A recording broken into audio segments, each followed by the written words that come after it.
Hello and welcome everyone. आज 26 अगस्त है और नोटबुक आईएएस की तरफ से आपको जन्माष्टमी की बहुत बहुत बधाइयाँ। आज हम फिर आ गए हैं करंट अफेयर्स का डिस्कशन करने के लिए। ठीक है, आज के हमारे टॉपिक्स होंगे। आज के टॉपिक्स देखने से पहले एक अफर्मेटिव कोट देख लेते हैं जिससे हम अपने मॉर्निंग की लेक्चर की शुरुआत करेंगे। अफर्मेशन बहुत ज़रूरी है, हमें डेली अफर्मेशन करना चाहिए। आज हम कोट क्या है हमारा आज, all of us do not have equal talents but all of us have equal opportunities to develop our talents। APJ Abdul Kalam ji हमारे फॉर्मर प्रेसिडेंट कहते हैं कि हमारे पास इक्वल टैलेंट्स नहीं होते हैं, किसी के पास भी सेम टैलेंट नहीं होता है, हाथ की 5 उंगलियां सेम नहीं होती है, बट हमारे पास अपॉर्चुनिटीज़ इक्वल होती है।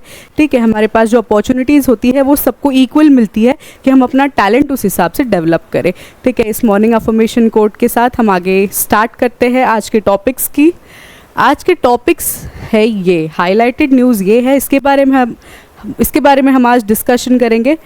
Attacking हजबुल्ला Israel fighter jets launch strike across Lebanon. अब इसराइल ने लेबनान में जो है एक स्ट्राइक जो है एयर स्ट्राइक बोली है। क्यों ये अटैक हुआ, क्या रीज़न था इस अटैक के पीछे का, वो हम आगे इस आर्टिकल में देखेंगे। India to take up flight of standard citizens in Sao Paulo with Brazil minister. ठीक है, ब्राज़ील में कुछ इंडियन सिटीजन्स और कुछ एशियन सिटीजन्स जो है वो फंसे हुए हैं साओ पाउलो के इंटरनेशनल एयरपोर्ट पे। तो वो क्यों फंसे हैं, क्या रीज़न है उनका, और इंडिया क्या कम्युनिकेट करेगी ब्राज़ील मिनिस्टर्स से, वो हम आगे इस आर्टिकल में देखेंगे। Me too movement in Malayalam film industry puts LDF government back on foot. Me too movement का यहाँ पर जिक्र हुआ है। मी टू मूवमेंट है क्या, इस आर्टिकल में पूरा पढ़ेंगे। मी टू मूवमेंट ने मलयालम इंडस्ट्री में किसके ऊपर एलिगेशन लगा है मी टू मूवमेंट का, वो भी हम पढ़ेंगे इस आर्टिकल में। NGT overturns memo from TNPCB offering leniency to brick kilns. ठीक है, NTG ने एक मेमो जो TNPCB ने ऑफ़र किया था उसे जो है वो गलत ठहराते हुए कुछ स्टेटमेंट दिए हैं। क्या है पूरे स्टेटमेंट, किस चीज़ के रिगार्डिंग ये मेमो ऑफ़र हुआ था, सब हम इस आर्टिकल में पढ़ेंगे। RDSO reports flags challenges face by train controllers. अब ट्रेन कंट्रोलर्स को कुछ चैलेंजेस फेस करने पड़ रहे हैं। क्या चैलेंजेस है वो, RDSO की क्या रिपोर्ट है, वो हम आगे इस आर्टिकल में पढ़ेंगे।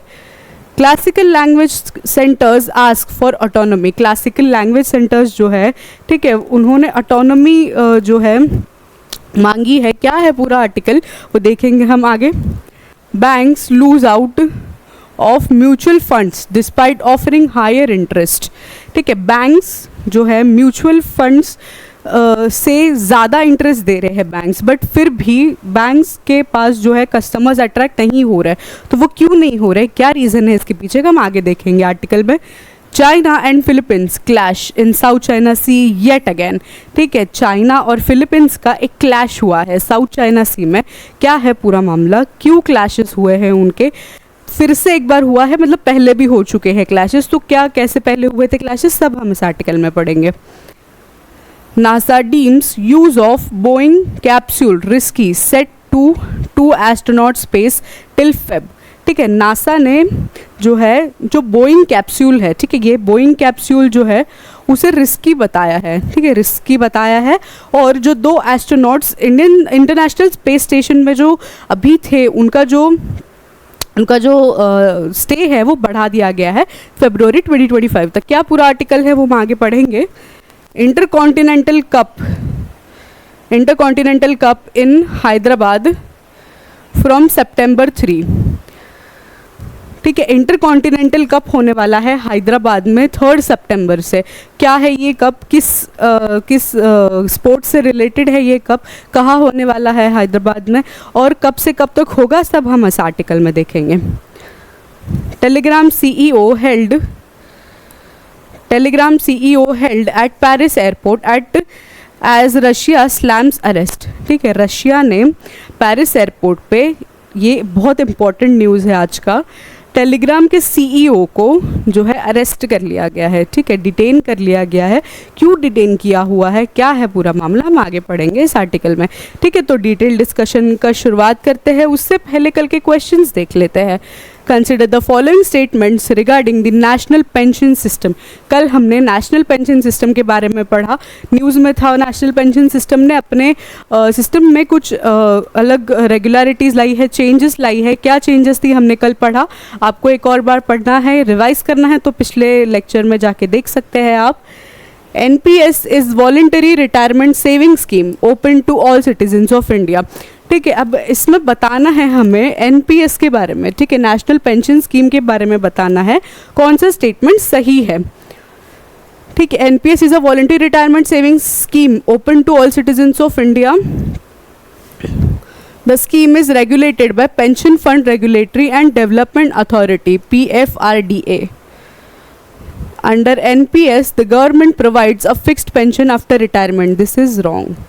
ठीक है, अभी फ़िलहाल NPS में चेंजेस जो आएंगे, लाने की जो कोशिश करी जाएगी, उसके अंदर कुछ नॉर्म्स है, ठीक है, कुछ रेगुलेशंस के बाद वो आएंगी, ठीक है। कल हमने पढ़े हैं वो, तो अभी के लिए ये स्टेटमेंट गलत हो जाता है, ठीक है। बट जब नई स्कीम अप्लाई होना शुरू हो जाएगी तो ये स्टेटमेंट भी सही हो जाएगा, ठीक है। एक फिक्स्ड जो पेंशन है वो अप्लाई कर दी जाएगी कुछ सिटीजन्स को जो एलिजिबल होंगे उसके लिए, ठीक है। तो अभी के लिए फर्स्ट और सेकंड सही है, ठीक है। आगे बढ़ते हैं।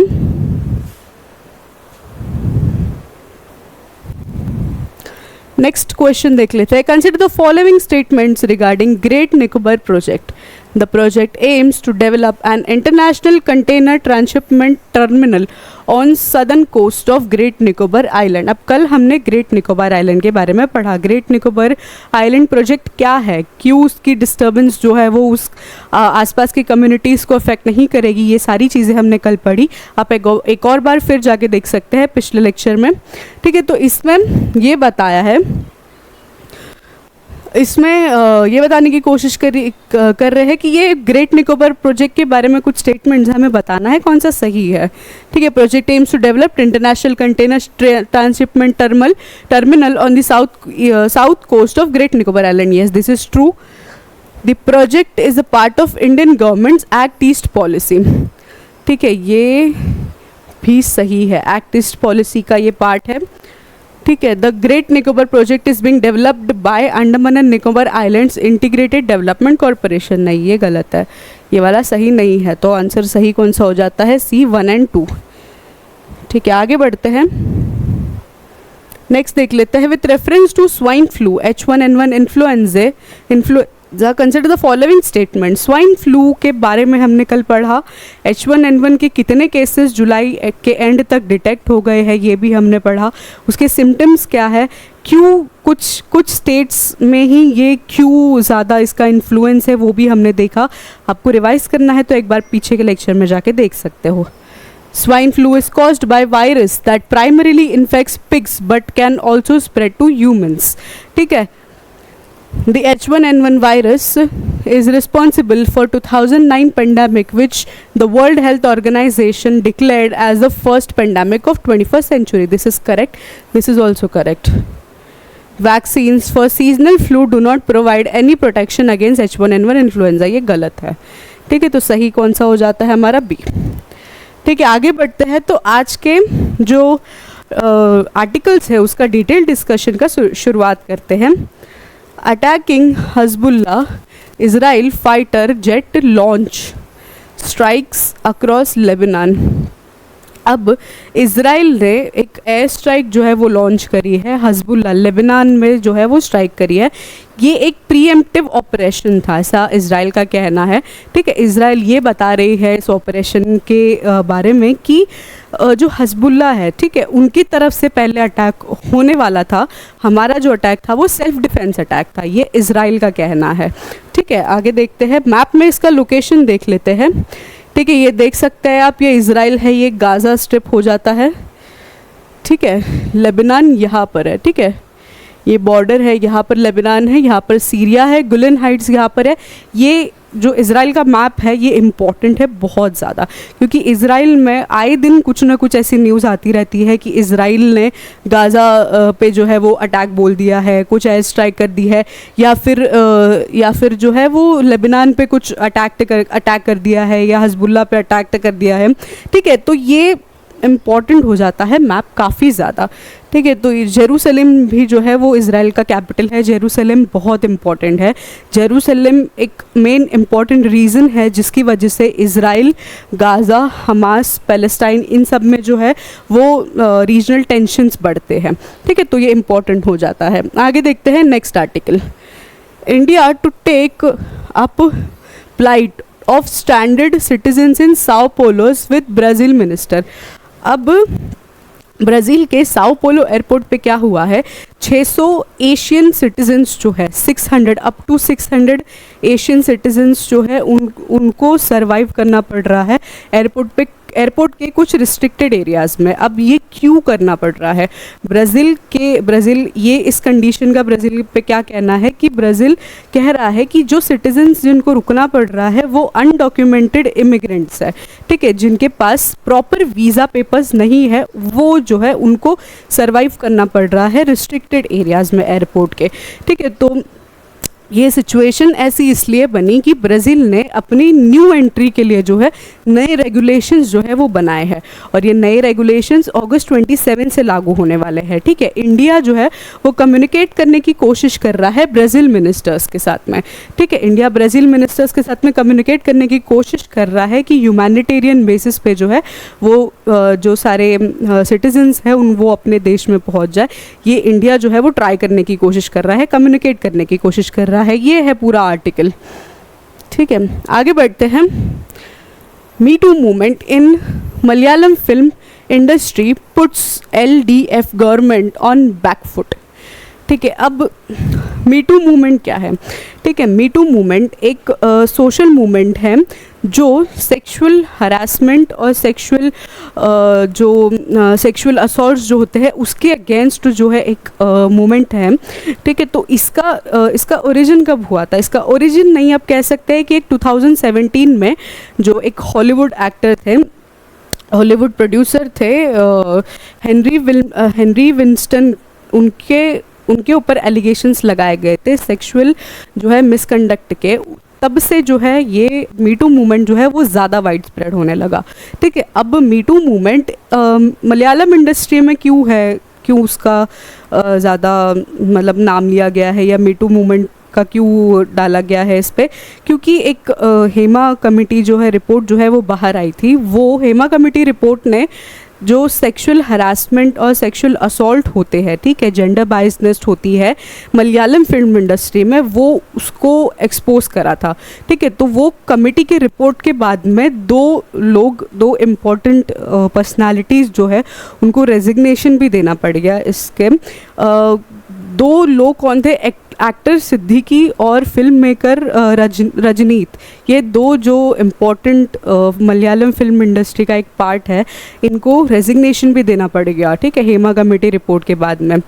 ठीक है, तो ये पूरा आर्टिकल है। इस वजह से मीटू मूवमेंट जो है वो न्यूज़ में है। मीटू मूवमेंट के ऊपर क्वेश्चन बन सकते हैं क्योंकि ये इम्पॉर्टेंट है। विमेन से रिलेटेड कोई भी अगर टॉपिक हो, या फिर कोई मीटू मूवमेंट हो, या फिर हरासमेंट के ऊपर, जैसे अभी Kolkata death and rape case हुआ था, वो उसके ऊपर भी क्वेश्चंस बन सकते हैं। उसके ऊपर भी हमने काफ़ी टॉपिक्स जो है वो डिस्कस किए हैं पहले के लेक्चर्स में, आप पीछे जाके देख सकते हो।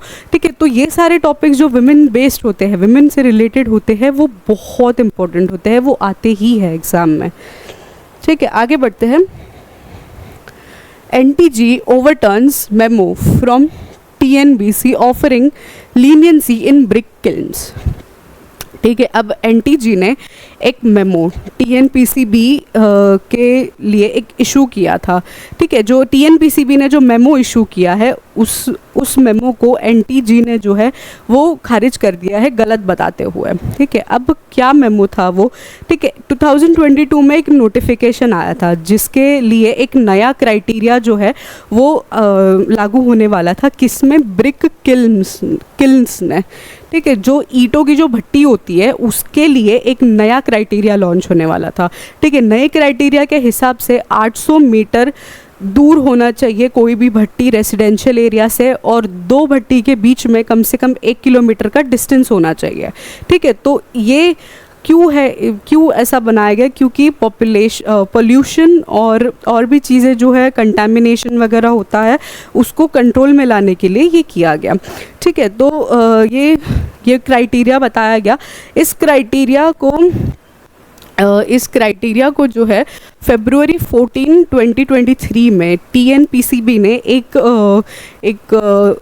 ऑर्डर इशू किया, उसमें इस क्राइटेरिया का जिक्र था। इस क्राइटेरिया को जो है वो इसके बारे में क्या बताया गया कि जो न्यू क्राइटेरिया है वो नए आने वाले भट्टी, नए जो एस्टैब्लिश होंगी भट्टी, उसी के ऊपर लागू होगा, ठीक है। अब NTG ने जो है, ठीक है, नेशनल ग्रीन ट्राइब्यूनल ने जो है इस मेमो को जो है वो खारिज करते हुए ये कहा है कि चाहे पुराना हो चाहे नया हो, जो भी ईंटों की भट्टी होगी उसे सारे रूल्स एंड रेगुलेशंस फॉलो करने होंगे। जो रूल्स अभी मैंने थोड़ी देर पहले बताए वो सबको फॉलो करने होंगे, ठीक है। अगर कोई नहीं है, अगर वो कोई भी मतलब इंफ्रास्ट्रक्चर की वजह से नहीं फॉलो कर पाता वो नॉर्म्स को, वो रेगुलेशंस को, तो वो ईंटों की भट्टी बंद कर दी जाएगी, बट ये फॉलो होंगे रूल्स, ठीक है। NTG के बारे में जान लेते हैं। नेशनल ग्रीन ट्राइब्यूनल कौन सी एजेंसी है, ये फॉर्म हुई थी 2010 में, हेडक्वार्टर्स है इसका इंडिया न्यू दिल्ली में, ठीक है। एजेंसी एग्जीक्यूटिव कौन है, प्रकाश श्रीवास्तव चेयरपर्सन, अफराज अहमद मेंबर, ठीक है। पेरेंट एजेंसी कौन सी है इसकी, ministry of law and justice, department of legal affairs, ठीक है, इसके अंडर आता है ये NGT, नेशनल ग्रीन ट्राइब्यूनल। आगे बढ़ते हैं। RDSO's report flags that challenges faced by train controllers, ठीक है। अब ट्रेन कंट्रोलर्स को जो है कुछ चैलेंजेस फेस करने पड़ रहे हैं, उसके बारे में हम पढ़ेंगे। क्या है पूरा आर्टिकल, ठीक है। Recent report by research design and standards of organization RDSO has flagged several challenges faced by train controllers. अब ट्रेन कंट्रोलर्स को क्या चैलेंजेस फेस करने पड़ रहे हैं, high vacancy rates. The report identifies a significant 15 to 24 vacancy rate among the section controllers leading to increased workloads, ठीक है। इतनी जो 15 to 24% जो है वो वैकेंसी है अभी भी ट्रेन कंट्रोलर्स के बीच में। तो इतनी जब वैकेंसी है तो बाकी जो ट्रेन कंट्रोलर्स जो अभी सर्विस कर रहे हैं उनके ऊपर वर्कलोड ज़्यादा बढ़ जाता है, ठीक है। ये एक चैलेंज है ट्रेन के कंट्रोलर्स के ऊपर। Stress and health concerns, this shortage affects both quality of work and ability to manage leave and rest periods, ठीक है। लीव और रेस्ट पीरियड्स मैनेज करने के लिए एक चैलेंज बन जाता है ये। और जाहिर सी बात है कि अगर कोई लीव प्रॉपर नहीं ले रहा है या रेस्ट नहीं दे रहा है अपनी बॉडी को, तो बॉडी ऑब्वियसली स्ट्रेस्ड फील करेगी, मतलब एग्जॉस्टेड फील करेगी, तो उससे जो है उनके काम के ऊपर भी इफेक्ट होगा। और ट्रेन चलाना बहुत इम्पॉर्टेंट है क्योंकि इतने लोगों की जिम्मेदारी होती है ट्रेन कंट्रोलर के कंधों पे, तो ये इम्पॉर्टेंट हो जाता है। पे and career growth, the current पे scale for section controllers is unattractive with no substantial finance incentive for station masters who make up the majority of applicants to apply for this position, ठीक है। पे और career growth, ठीक है, इसमें क्या, इस पॉइंट में क्या बताने की कोशिश कर रहे हैं कि फाइनेंशियल इंसेंटिव जो है वो नहीं प्रोवाइड करवाया जाता है, ठीक है। ना स्टेशन मास्टर्स को प्रोवाइड करवाया जाता है, ना कंट्रोलर्स को प्रोवाइड करवाया जाता है। तो ये एक इशू है, ठीक है। जब आपको आपके काम के हिसाब से पे नहीं मिलेगा, जब आपको आपके काम के हिसाब से प्रमोशन नहीं मिलेगी, तो ऑब्वियसली किसी का भी काम करने का मन नहीं करेगा, ठीक है। Work condition, section controllers work in high strain environments, often with inadequate basic amenities such as water purification and rest areas, ठीक है। वर्क कंडीशंस बहुत पुअर है, वर्क कंडीशंस में जो कंट्रोलर्स है उनको जो है बेसिक एम्यूनिटीज़ भी प्रोवाइड नहीं होती, रेस्टिंग के लिए जगह प्रोवाइड नहीं होती, ठीक है, एनवायरनमेंट प्रोवाइड नहीं होता, वाटर प्यूरिफिकेशन तक प्रोवाइड नहीं होती। तो ये सारे इश्यूज़ है, ये सारे चैलेंजेस है जो ट्रेन कंट्रोलर्स को जो है वो फेस करने पड़ रहे हैं। इसके लिए कुछ नॉर्म्स, कुछ रेगुलेशंस आने चाहिए, कुछ चेंजेस आने चाहिए। अगर नहीं आए तो ट्रेन एक्सीडेंट वैसे ही इंडिया में बहुत ज़्यादा बढ़े हुए दिखते हैं हमें, ठीक है, कहीं ना कहीं कुछ ना कुछ ट्रेन एक्सीडेंट हो ही जाता है। तो इस वजह से ट्रेन एक्सीडेंट्स जो है वो लीड करते हैं ये सारी चीज़ों को, ठीक है। आगे बढ़ते हैं, नेक्स्ट आर्टिकल देख लेते हैं।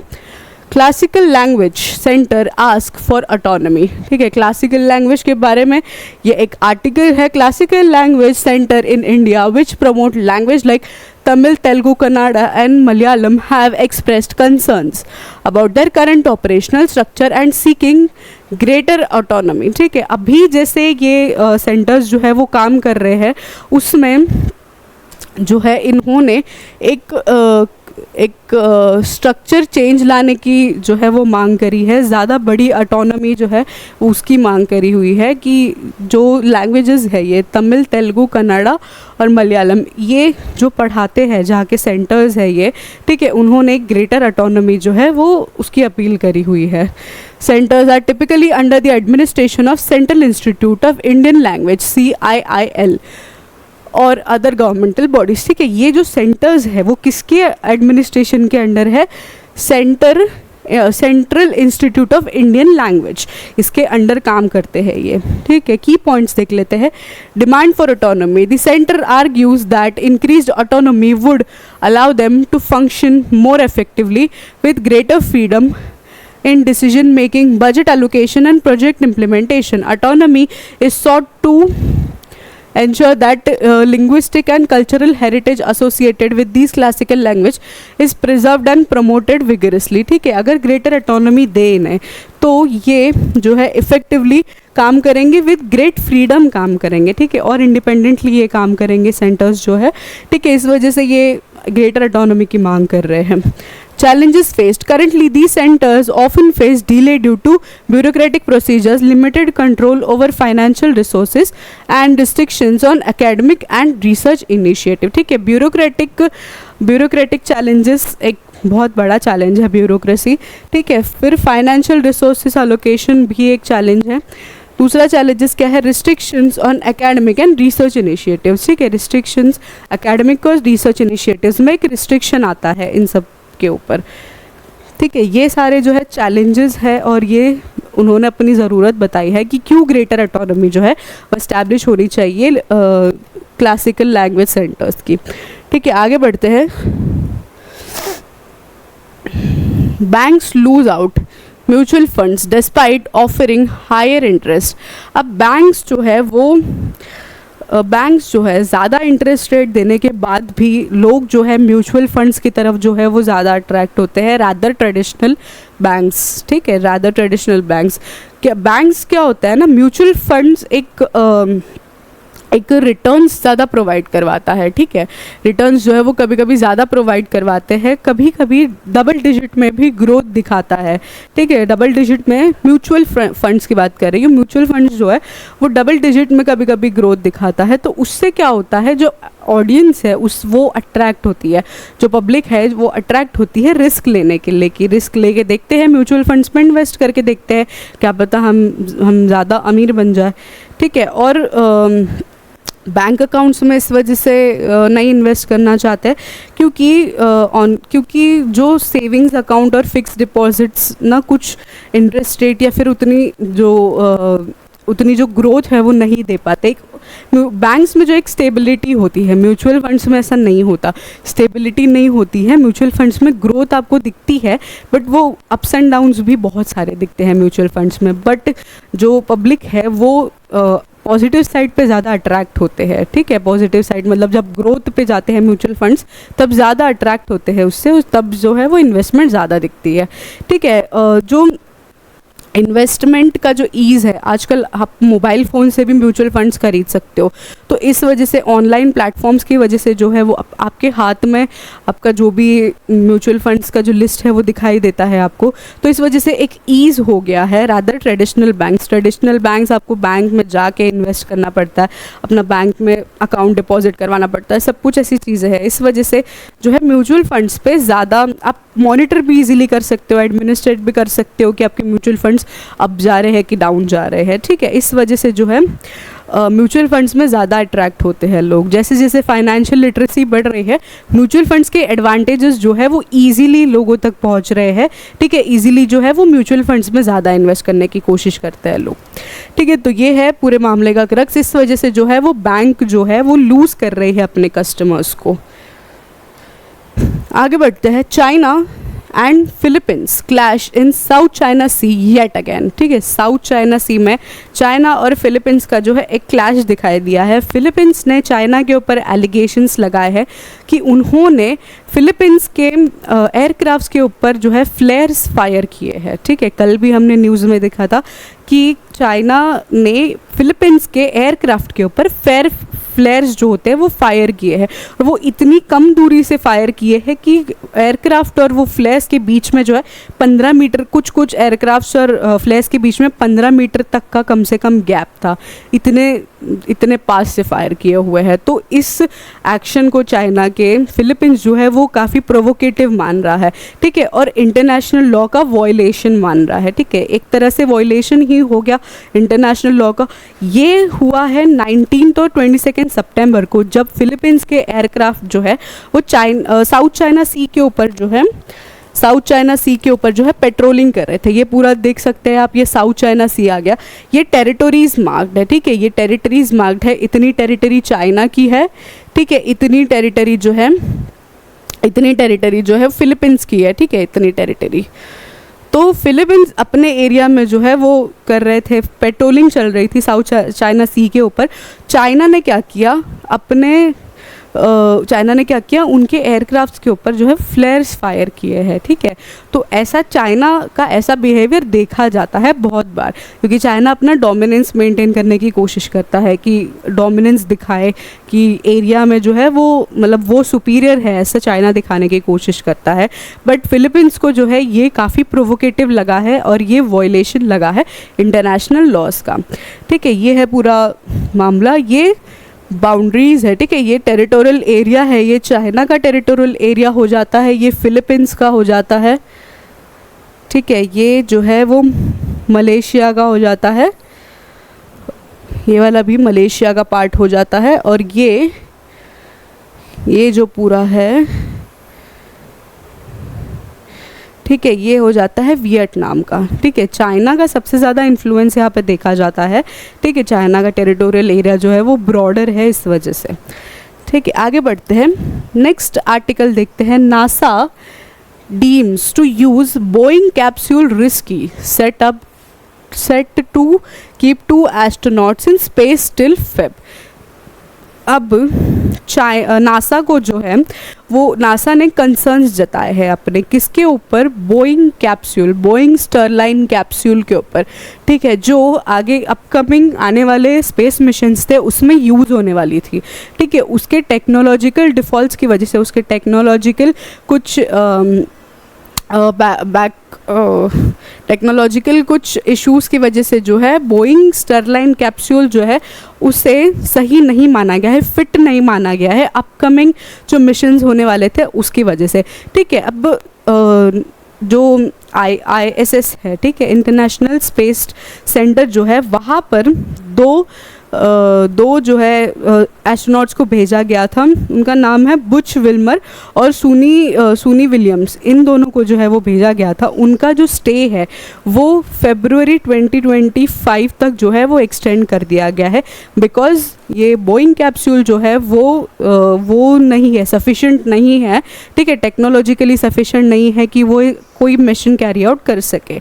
इस वजह से उनका स्टे जो है वो बढ़ा दिया गया है, ठीक है। आगे बढ़ते हैं।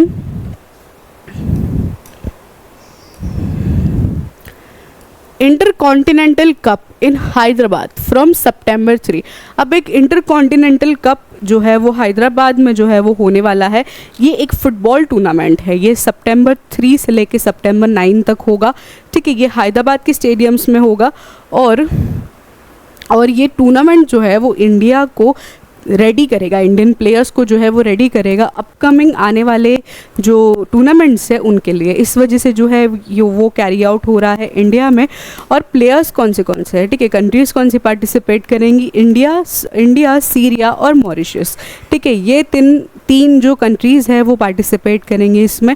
तीनों कंट्रीज़ सितंबर 3 से सितंबर 9 तक जो है यहाँ पर इंडिया में जो है वो टूर्नामेंट में पार्टिसिपेट करेंगी। ये एक फ़ुटबॉल टूर्नामेंट है, ठीक है। ये बूस्ट करता है, इकोनॉमी को भी बूस्ट करता है, हैदराबाद की इकोनॉमी को बूस्ट करता है और भी चीज़ों को बूस्ट करता है, टूरिज़्म को जो है वो बूस्ट करता है, ठीक है। और इंडियन प्लेयर्स को जो है वो और स्ट्रेंथन और बढ़ाता है उनकी स्ट्रेंथ। ऐसे टूर्नामेंट जो है वो खेलने चाहिए, उससे क्या होता है तो प्लेयर्स की प्रैक्टिस भी बढ़ती है और अपकमिंग टूर्नामेंट, इंटरनेशनल टूर्नामेंट्स के लिए जो है वो प्लेयर्स रेडी होते हैं, ठीक है। आगे बढ़ते हैं, नेक्स्ट आर्टिकल देखते हैं। Telegram CEO held at Paris airport as Russia slams arrest, ठीक है। अब रशिया ने क्या किया है, रशिया ने पेरिस एयरपोर्ट पे CEO पवेल दुरोव, ये टेलीग्राम के CEO, इन्हें जो है वो डिटेन कर दिया गया है, हिरासत में ले लिया गया है, ठीक है। ये जो है वो अरेस्ट जो है वो रशिया के द्वारा हुआ है, ठीक है। उनका अरेस्ट जो है वो क्यों हुआ, ठीक है, क्या रीज़न थे उनके अरेस्ट के पीछे।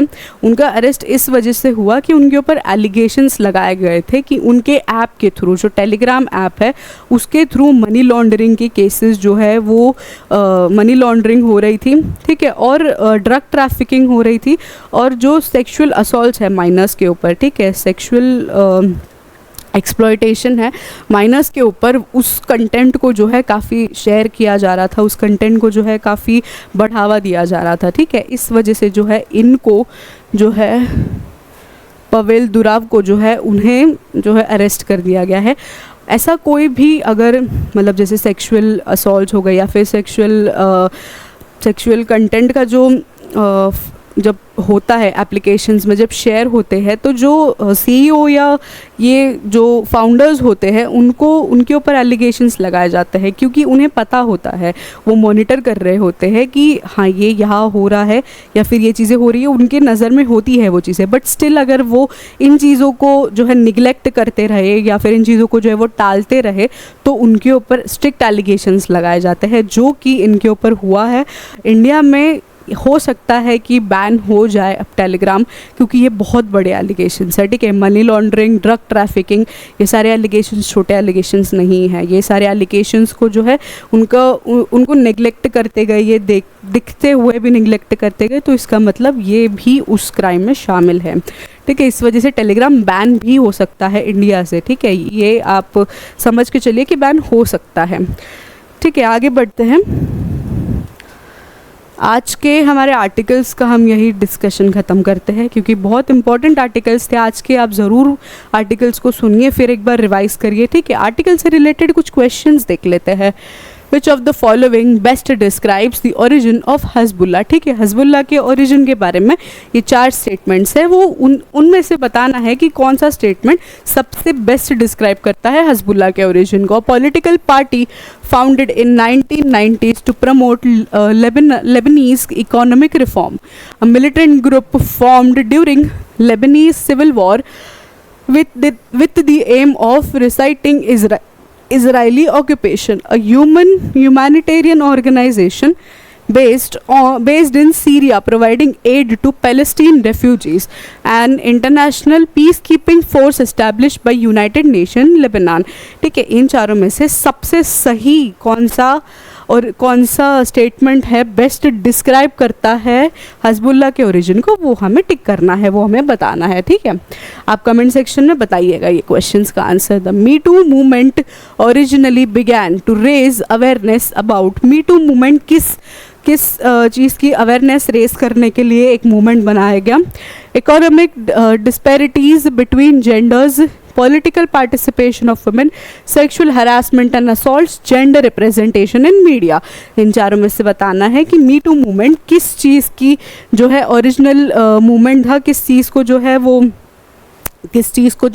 उसके अगेंस्ट जो है वो अवेयरनेस रेस करता है, वो बताना है। The national green tribunal was established under which of the following act. अब नेशनल ग्रीन ट्राइब्यूनल हमने पढ़ा क्यों इंपॉर्टेंट है, ठीक है, पीछे जाके देख सकते हो आप, पूरा आर्टिकल अच्छे से डिस्कस किया है। अब उसमें बताना है कि नेशनल ग्रीन ट्राइब्यूनल इन चारों में से कौन से एक्ट के तहत जो है वो एस्टैब्लिश हुआ था, कब एस्टैब्लिश हुआ था, 2010 में एस्टैब्लिश हुआ था, ठीक है। तो बताना है हमें environment protection act 1986, national green tribunal act 2010, air prevention and control pollution act 1981, water prevention and control of pollution act 1971, ठीक है। इन चारों में से बताना है किस एक्ट के तहत जो है नेशनल ग्रीन ट्रिब्यूनल एस्टैब्लिश हुआ था, ठीक है। आगे बढ़ते हैं, ठीक है। यही आज का लेक्चर जो है वो समाप्त करते हैं। आपको फिर एक बार सबको जन्माष्टमी की ढेर सारी बधाइयाँ। आज का लेक्चर बहुत इंपॉर्टेंट था, बहुत सारे अच्छी न्यूज़ हमने कवर करी है। इस न्यूज़ को फिर पढ़िए, फिर एक बार रिवाइज़ करिए, ठीक है। इंपॉर्टेंट है, आपके एग्जाम में इससे क्वेश्चन आ सकते हैं, ठीक है। बस आज के लिए इतना ही, फिर कल सुबह मिलेंगे हम एक अफर्मेशन कोड के साथ में। धन्यवाद।